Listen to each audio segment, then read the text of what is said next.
সম্মানিত সভাপতি, এই সভাতে উপস্থিত আছেন আমাদের রাজ্য বিধানসভার ধর্মনগর মহকুমার যুবরাজনগরের বিধায়ক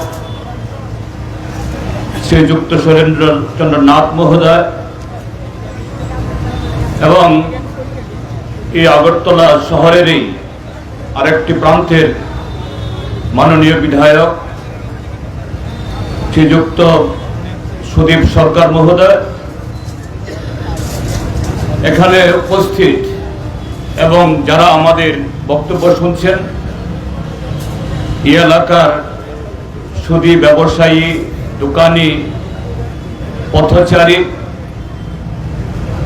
এবং গত পরশু রাত্রে এই ত্রিপুরাজ্যের বর্বর সরকারের হাতে যারা সর্বশান্ত হয়েছেন, ক্ষতিগ্রস্ত ছোট মাঝারি দোকানি বন্ধুগণ, আমি প্রথমেই আপনাদের সকলকে আমাদের পার্টি, ভারতের কমিউনিস্ট পার্টি মার্ক্সবাদীর তরফ থেকে এবং আমরা তিনজন বিধায়ক এখানে এসেছি, মানে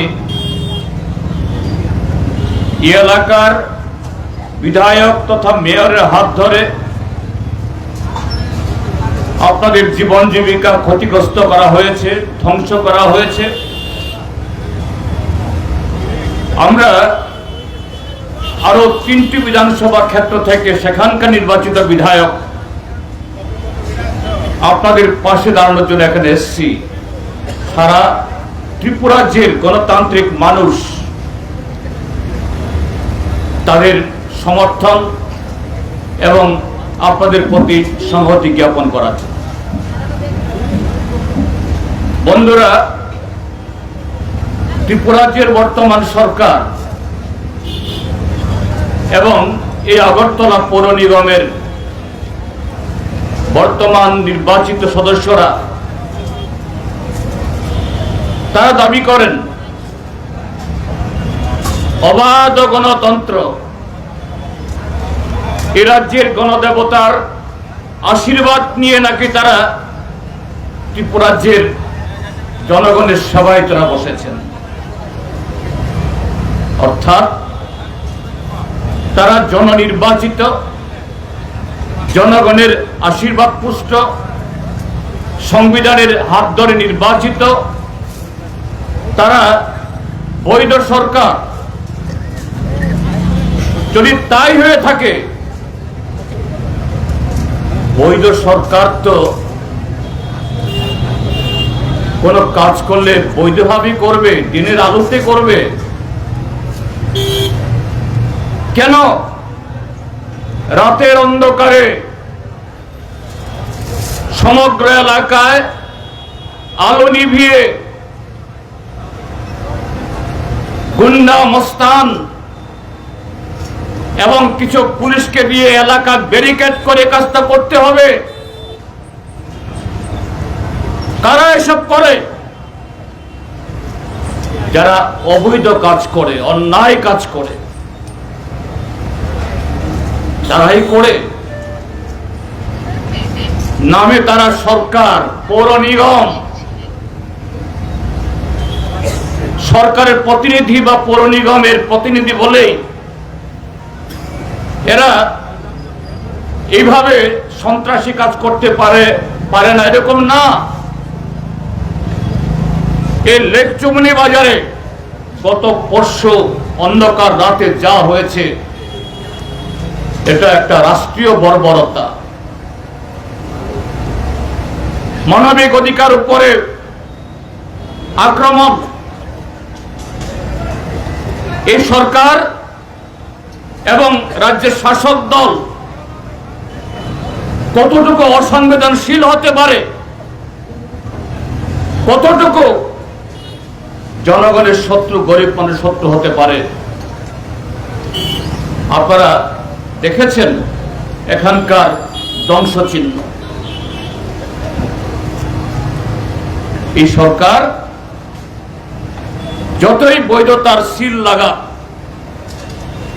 দাবি করো, কিন্তু এরা যে অবৈধভাবে এসেছে, অবৈধভাবে সরকার দখল করেছে, সেই পাপ তাদের মনের ভেতরে অহরহ কাজ করে, তারই প্রতিফলন। আপনাদের জীবন জীবিকা কয়েক হাজার মানুষের, শুধু এখানে না, গোলবাজারে, বটতলাতে, জিবি বাজারে এবং ত্রিপুরাজ্যের আরো বহু জায়গাতে এই কাজ তারা করেছে। তারা দাবি করে বেড়ায় এই ভারত নাকি বিকশিত পথে চলছে। তাদের প্রধানমন্ত্রী, মানে তাদের দলের, দেশের প্রধানমন্ত্রী অবশ্যই দাবি করে বেড়ায় তিনি এখন শুধু ভারতের নেতা না, তিনি সারা পৃথিবীর নেতা, বিশ্বগুরু। ভারতবর্ষের অর্থনীতি সর্বকালের শ্রেষ্ঠত্বে পৌঁছেছে। আগামী দিন বহু বছর ধরে, বহু যুগ ধরে এই ভারত অর্থনৈতিক ক্ষেত্রে সারা পৃথিবীকে পথ দেখাবে। যদি তাই হয়ে থাকে, তাহলে কেন শুধু এই লেকচুমনি বাজারে না, আমাদের ত্রিপুরাজ্যের অন্যান্য জনপদে না, সারা দেশেই জীবিকার সন্ধানে অনুন্নপায় হয়ে ভিটে মাটি বিক্রি করে, শুধু শহরতলির না, গ্রাম থেকেও অনেক গরিব মানুষ পেটের তাগিদে এই আগরতলা শহরে রিক্সা চালাতে বাধ্য হয়, টমটম চালাতে বাধ্য হয়, ফুটপাথে বসে গত 20, 30, 40, 50 বছর ধরে যারা আপনারা এখানে ব্যবসা করছেন, সেভাবে তাদের জীবনযাপন করতে বাধ্য হন। কারণ ভারত বিকশিত হচ্ছে না, ভারত পেছন দিকে চলে যাচ্ছে অর্থনৈতিক ক্ষেত্রেতে। এটা হওয়ার কথা ছিল না। আগে এই বিজেপি সরকার, দিল্লিতে নরেন্দ্র মোদী, রাজ্যে বিপ্লব দেব, ডক্টর মানিক সাহারা আসার আগে সব ঠিক ছিল না, এই কথা বলি না আমরা, কিন্তু চেষ্টা হয়েছিল বামপন্থী ফ্রন্ট সরকার কিভাবে সরকারি বেসরকারি বিভিন্ন উপায়ে কর্মসংস্থানের সুযোগ তৈরি করে দেওয়া যায়। সেই কারণে সেই সময়েতে এরকম তথাকথিত কতগুলি শব্দ প্রয়োগ হয়, নগরের সৌন্দর্যায়ন, আধুনিক নগর তৈরি করা, স্মার্ট সিটি করা, নাগরিক স্বাচ্ছন্দ্য বাড়ানোর জন্য বামপন্থী ফ্রন্ট সরকার পরপর 35 বছর শাসন করেছে। একটা বাজার তো বলবো না, একজন ব্যবসায়ীকেও এইভাবে অন্যায়ভাবে রাতের অন্ধকারে উচ্ছেদ করতে হয়নি, বুলডোজার চালাতে হয়নি, পুলিশ লেলিয়ে দিতে হয়নি, গুন্ডা মস্তানের পাহারায় গরিব মানুষের মালামাল লুট করে এদেরকে সর্বশান্ত করেনি। এই আগরতলা শহরে গোলবাজারের লালমাটিতে বিশাল সেখানে শেড তৈরি হয়েছে, গোলবাজারের শেড তৈরি হয়েছে, মাছ বাজার তৈরি হয়েছে, মাংস বাজার তৈরি হয়েছে। বটতলা বাজারেও যতটুকু সম্ভব সম্প্রসারণ করা হয়েছে। প্যারাডাইস চৌমুহনীতে সেখানে সিটি সেন্টার হয়েছে।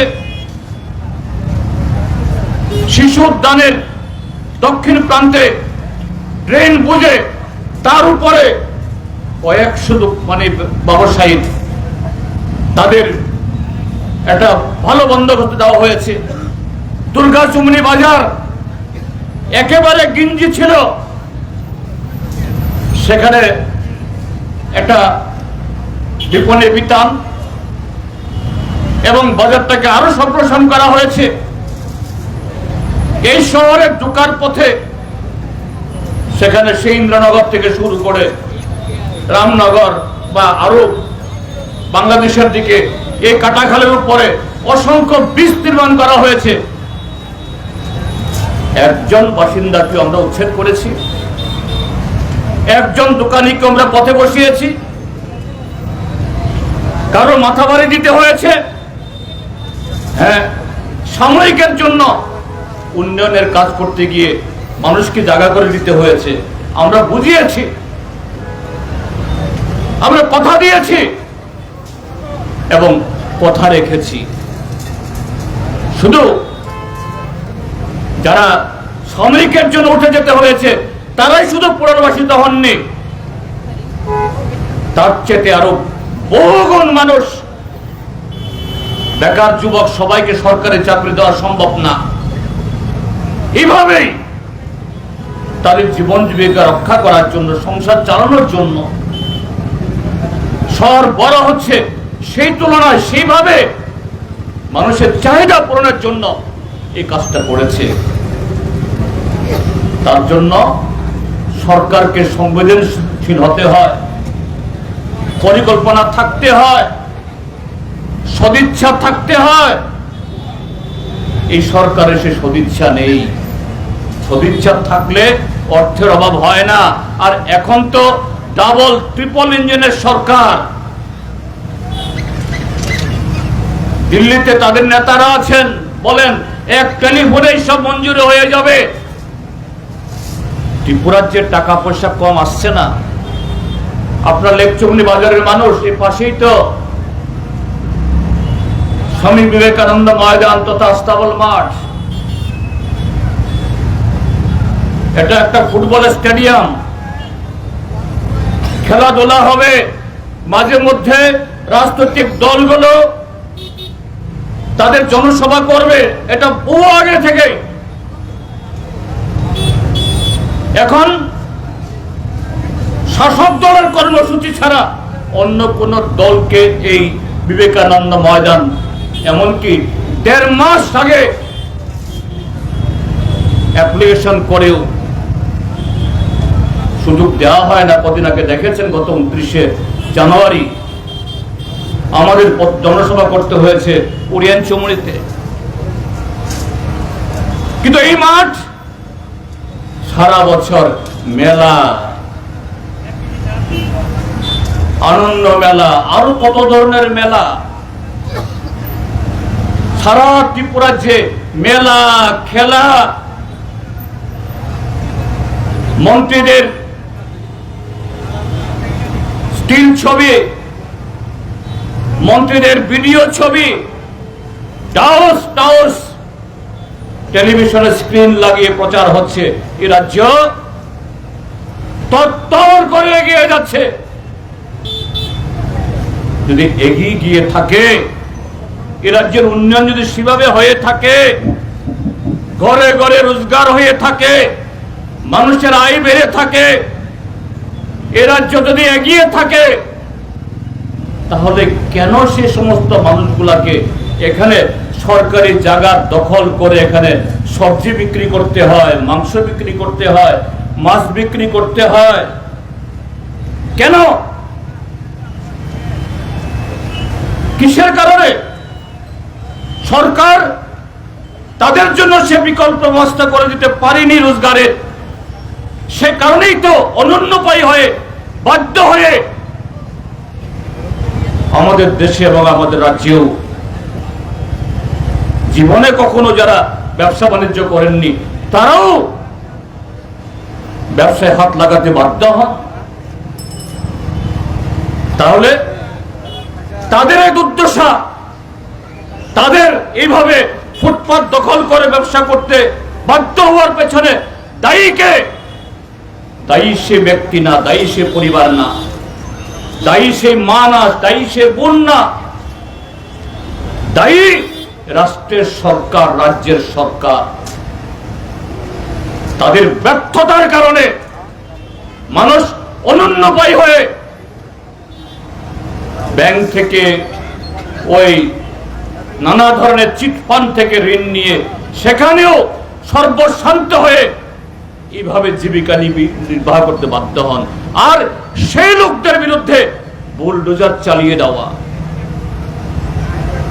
কতটুকু অন্যায় হতে পারে, কতটুকু অগণতান্ত্রিক হতে পারে, নিষ্ঠুরতা হতে পারে। আজকে সারা ত্রিপুরাজ্যের মধ্যে অহরহ এই ঘটনা চলছে, কারণ এই সরকার জননির্বাচিত সরকার না, মানুষের আশীর্বাদ পুষ্ট সরকার না। সেই কারণে মানুষের মর্ম কথা, বেদনা তারা বুঝে না। আমাদের পার্টি গতকালই এখানে এসেছে আমাদের সবার সর্বশ্রদ্ধেয় নেতা কমরেড মানিক সরকারের নেতৃত্বে। গতকালই আমাদের পার্টির তরফ থেকে পৌর নিগমের কাছে প্রতিবাদ জানানোর জন্য তারা গেছেন। শুনেছেন আপনারা কতটুকু বেয়াদবি হতে পারে। এই রাজ্যের 20 বছর যিনি মুখ্যমন্ত্রিত্ব করে গেছেন, এই ত্রিপুরাজ্যের উন্নয়নের অন্যতম কাণ্ডারি তিনি গেছেন। একটা সৌজন্যতা নাই, একটা ভদ্রতা নাই, গেট তালা মেরে পালিয়ে যায়। এটা হলো অপরাধীর মানসিকতা। যতই বাইরে তারা দেখাক, কিন্তু ভেতর থেকে তো অপরাধী মানসিকতা। তাই ভয় পায় মানুষকে। তারাও জানে সিপিআইএম অন্তত বিল পার্কে ছুড়বে না, গেট ভাঙবে না, ঘর জবরদস্তিকে ঢুকবে না। তারপরও এরা সব করছে। আজকে আবার আমরা এখানে এসেছি আরো কয়েকজন বিধায়ক সহ। আমরা এসেছি কারণে এর প্রতিবাদ হতে হবে, ঐক্যবদ্ধ হতে হবে। বিচ্ছিন্নভাবে আমরা আমাদের বক্তব্য রাখলে হবে না। সেই প্রতিবাদী কণ্ঠকে আরো সুসংহত করতে হবে। তা না হলে এইভাবে এই ত্রিপুরাজ্যের মধ্যে এই বুলডোজার সংস্কৃতি শুধু বাজারে ব্যবসায়ীদের উচ্ছেদ করা না, আরো অনেক ঘটনা ঘটাবে। আপনারা জানেন 2018 সালে সরকার আসার পর ত্রিপুরাজ্যে বিভিন্ন বিরোধী রাজনৈতিক দলের 4 শতাধিক পার্টি অফিস তারা বুলডোজার দিয়ে ঘুরিয়ে দিয়েছে। শুধু একা সিপিআইএম না, সিপিআইএম, কংগ্রেস অর্থাৎ ভারতীয় জনতা পার্টির বিরোধী জবরদস্তি করে এই বিরোধী মুছে ফেলবে। 4 শতাধিক পার্টি বেশ ভেঙে ফেলেছে। অপরাধ, একটা পার্টি অফিস 60 বছর, 70 বছর, 80 বছর, কোনটা একতলা দোতলা বাড়িও আছে। অপরাধ, তাদের সরকারি বন্দোবস্ত নেই। হ্যাঁ, হতে পারে, এর পেছনে ঐতিহাসিক কারণ আছে। এই ত্রিপুরাজ্যের 60% জমি বন দপ্তরের অধীনে। এখনো চেষ্টা করলেও বন আইন, কেন্দ্রীয় আইন, রাজ্য সরকারের ক্ষমতা নেই সে জায়গাতে বন্দোবস্ত দেওয়ার। কিন্তু মানুষের বসতি গড়ে উঠেছে, বাজার গড়ে উঠেছে, রাস্তা তৈরি হয়েছে। এই বন দপ্তরের জায়গাতেই সরকারি অফিস, স্কুল, হাসপাতাল, বাজার, এবং মানুষকে নিয়েই তো বাজার, মানুষকে নিয়েই তো অফিস। সেই মানুষকে যারা সংগঠিত করে রাজনৈতিক দল, তাদেরও পার্টি অফিস গড়ে উঠেছে। বিজেপি পার্টি অফিস হয়তো না থাকতে পারে, কারণ বিজেপি তো সেদিন এসেছে, উড়ে এসে জুড়ে বসেছে। বলছে এইভাবে সরকারি জায়গায় পার্টি অফিস থেকে সেই পার্টি, যে পার্টি এইভাবে সরকারি জায়গায় পার্টি অফিস বানিয়ে যারা কাজ করে অবৈধ জায়গায়, কাজে তারা নাকি বৈধ সিদ্ধান্ত নিতে পারে না। সেই দল ত্রিপুরা যে সরকারে আছে। আমি লেকচৌনি বাজারে দাঁড়িয়ে এখানে বলা যাচ্ছে, এই ত্রিপুরা যে গত 7 বছরে ভারতীয় জনতা পার্টির শাসক দল, স্বাভাবিক তাদের কাছে টাকা পয়সার অভাব নেই, বড় বড় পুঁজিপতিদের টাকা আর জনগণের টাকা লুট করার টাকার অভাব নেই। সংগঠনেরও কিছু বিস্তার লাভ করেছে। এই ত্রিপুরা যে আনাচে কানাচে এখন বিজেপির পার্টি অফিস, তাদের পদ্মফল আঁকা, তাদের পতাকা, কটা বিজেপি পার্টি অফিস এই জোট জায়গার উপরে আছে? কটা বিজেপি পার্টি অফিস? আমি হলফ করে বলতে পারি 100টা বিজেপি পার্টি অফিস ত্রিপুরা রাজ্যের মধ্যে যে দাঁড়িয়ে আছে, তার 80টা হলো সরকারি জায়গার উপরে। কেন বুলডোজার যাচ্ছে না সেখানে? কেন বুলডোজার যায় না? কেন ভেঙে ফেলা হয় না? এ হলো বিজেপি দ্বিচারিতা, অন্যায়, অগণতান্ত্রিক কার্যকলাপই হলো এদের একমাত্র মন্ত্র। আমাদের প্রাক্তন বিধায়ক, এলাকার সকলের পরিচিত, আমাদের পার্টির পশ্চিম জেলা সম্পাদক কমরেড রতন দাস বলেছেন, যেই দল এরা কথায় কথায় বলে আমরা রাষ্ট্রবাদী, আমরা দেশপ্রেমিক, আমরা সনাতনী। রাষ্ট্রবাদী মানেটা কি? রাষ্ট্রের মানুষের হিত চায়, রাষ্ট্রের মানুষের সংস্কৃতি, ভাষা, ধর্ম, খাদ্যাভ্যাস, পোশাক, তিনি যেই হন তার প্রতি যারা সম্মান দেখায়, তার প্রতি যারা ভক্তি দেখায়, তারাই রাষ্ট্রবাদী। যারা মানুষের ধর্মের প্রতি, সংস্কৃতির প্রতি, অধিকারের প্রতি, বাঁচার যে তার আকুতি, এর প্রতি সম্মান জানায় না, এরা রাষ্ট্রবাদী না, এরা ফেসিবাদী, এরা জনবিরোধী। এই হলো আজকে এই ফেসিবাদী বা ফেসিস্ট সুলভ কার্যকলাপের মধ্য দিয়ে তারা ওই ইটালি, জার্মানি থেকে যেভাবে সেখানকার নাগরিকদের শায়েস্তা করত, সেখান থেকে মন্ত্র নিয়ে, দীক্ষা নিয়ে এই ভারতবর্ষের মধ্যে এরা কাজ শুরু করেছে। আজকে তারা নিজেরাই নিজেদের নতুন সংস্করণ তৈরি করেছে। আমরা বলছি তাদের নয়া ফ্যাসিস্ট, নিউ ফ্যাসিস্ট। কাজী বন্ধুরা, আমাদের প্রতিবাদ ধ্বনিত করতে হবে সর্বত্র, নতুবা এই নয়া ফ্যাসিস্টদের কার্যকলাপ আগামী দিন আরো বাড়তে থাকবে। কাজী এই জায়গায় লেকচৌমনিতে ক্ষতিগ্রস্ত ভাই বোনেদের আমাদের পার্টির থেকে আওয়াজ তোলা হয়েছে, আমরা বিধায়করাও আওয়াজ তুলব যে তাদের ক্ষতিপূরণ দিতে হবে, তাদের জন্য বিকল্প ব্যবস্থা করতে হবে। আর বিকল্প ব্যবস্থা না হওয়া সাপেক্ষে এই লেকচৌমনি বাজারের মধ্যেই কোথাও একটা টেম্পোরারি শেড করে পৌর নিগমের উদ্যোগে যতদিন না পার্মানেন্ট সলিউশন না আসবে ব্যবস্থা করতে হবে। আমি সকালবেলা এসেছিলাম, আমি বলেছি, হ্যাঁ আমরা কোনো একটা পার্টির লোক, কিন্তু পার্টি হিসেবে আমরা আসিনি। সামনে কোনো নির্বাচন নেই, নির্বাচনের কোনো ফায়দা লুট করার জন্য আমরা আসিনি। আমরা বলেছি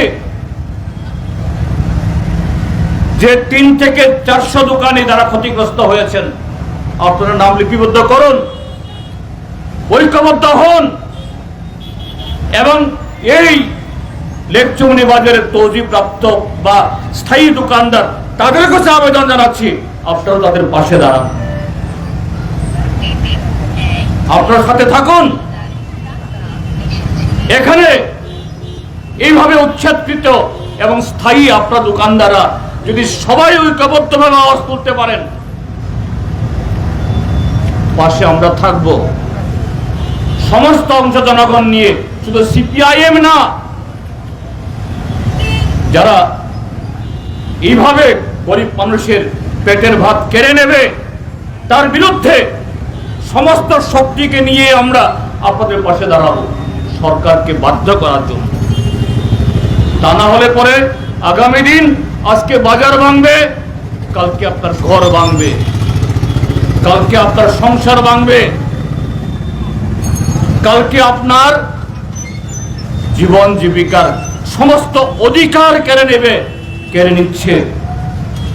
কাজে তার বিরুদ্ধে এই প্রতিবাদ আরো ধ্বনিত হোক, এই প্রতিবাদে সকলে সামিল হন, এই কথাগুলো বলে ক্ষতিগ্রস্ত সমস্ত দোকানীদের প্রতি আবার তাদের পাশে দাঁড়ানোর অঙ্গীকার জানিয়ে তাদের প্রতি সংহতি জ্ঞাপন করে আমি আমার বক্তব্য শেষ করছি। সবাইকে নমস্কার, ধন্যবাদ।